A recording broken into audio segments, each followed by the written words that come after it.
For years, electric cars have been promoted as the ultimate answer to the planet's environmental crisis, presented as clean, silent, intelligent machines that would finally allow humanity to keep its lifestyle without guilt, a technological miracle embraced by governments, corporations, and media outlets as an unquestionable step toward a greener future. Yet this narrative rarely survives a deeper and more honest examination of the full chain behind these vehicles. The idea of zero emissions is one of the most repeated slogans, but it only applies to the moment the car is moving on the road, ignoring the reality that electricity does not appear from nowhere, and in many parts of the world it is still generated largely from coal, natural gas, and oil, meaning that emissions are not eliminated but relocated, shifted away from city streets and into distant power plants, where pollution becomes easier to ignore and politically convenient to forget. When production is taken into account,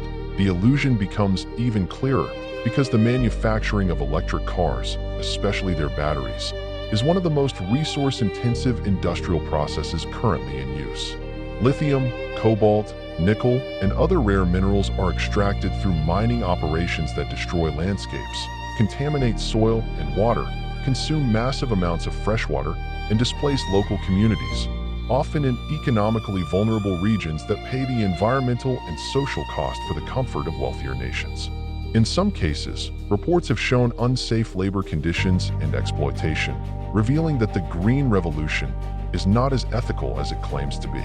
The carbon footprint of producing a large lithium-ion battery is so significant that an electric car can begin its life having already emitted more CO2 than a conventional combustion vehicle, creating an environmental debt that may take years of driving to offset, assuming the electricity used during that time is clean, which in many cases it is not. As batteries age, another problem emerges that is rarely highlighted in promotional campaigns: disposal and recycling.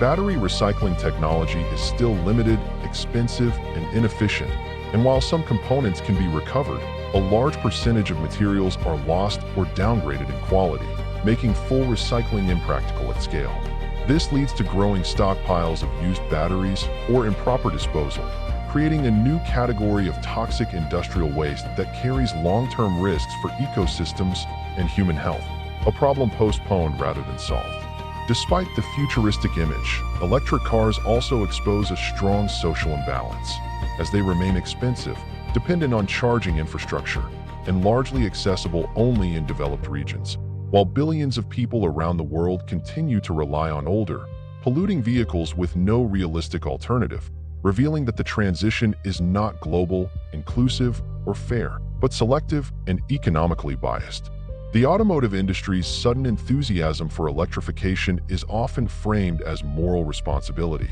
yet in reality it is driven by regulation, market pressure, and profit, with electric cars opening doors to new revenue models based on software, subscriptions, data collection, and controlled ecosystems, turning vehicles into platforms rather than simple means of transportation. The green narrative functions as a powerful marketing shield, discouraging criticism and simplifying a complex issue into a binary choice between clean and dirty,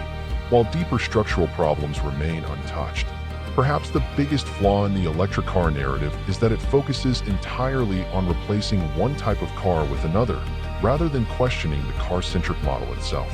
Cities built around private vehicles, endless traffic, inefficient land use, and constant consumption are inherently unsustainable, regardless of what powers the engine. Solutions such as efficient public transportation, walkable urban planning, reduced consumption, shared mobility, and genuinely clean energy systems receive far less attention because they challenge existing economic structures and generate less immediate profit. Electric cars are not inherently evil, nor are they entirely useless, but they are far from the miracle solution they are portrayed to be, and treating them as such risks delaying more meaningful action. The real deception lies in the comforting belief that complex global problems can be solved through a simple technological swap, allowing society to continue unchanged while feeling environmentally responsible. Without transforming how energy is produced, how resources are extracted, how cities are designed, and how consumption is encouraged, electric cars merely transform visible pollution into hidden damage, replacing noise with silence and smoke with marketing, leaving us with a final and uncomfortable question. Are we genuinely addressing the environmental crisis? Or are we simply purchasing a more sophisticated illusion powered by batteries and good intentions?